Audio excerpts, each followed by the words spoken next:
sommes sur l'Askia, un volcan qui a connu une éruption majeure en 1875, une éruption qui a libéré environ 2 km3 de ponce en une douzaine d'heures.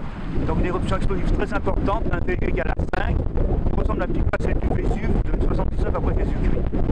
Ces ponces ont été emportés par le vent et ont été dispersés et ont recouvert une partie de l'Islande jusqu'au côté est, jusqu'à la côte est.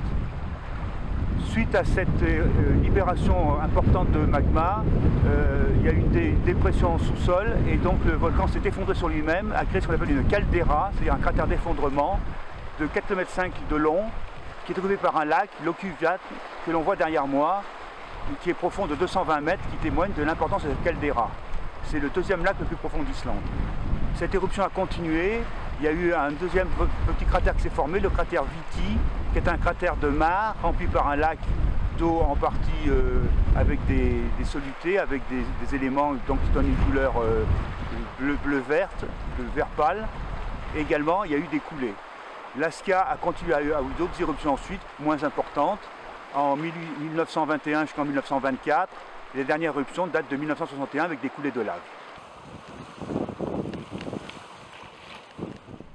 Le volcan a émis des ponces en abondance.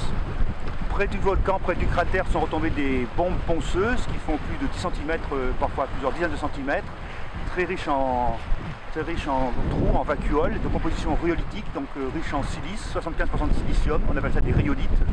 Plus loin sont retombés ce qu'on appelle des lapillis, donc des morceaux plus petits, des scories, et plus loin des cendres ponceuses qui ont atteint la côte est de l'Islande, donc la partie est de l'Islande a été concernée.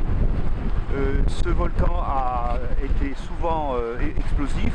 Avant l'éruption majeure de 1875, il y a eu une éruption plus ancienne, d'un peu plus de 10 000 ans, qui a été 2 fois plus importante, qui a émis peut-être presque entre 3 et 4 km3 de magma et qui a été responsable d'une caldeira plus importante d'environ 10 km de diamètre. Donc les deux caldeiras sont quasiment emboîtées l'une dans l'autre, d'ailleurs Askia veut dire boîte en islandais.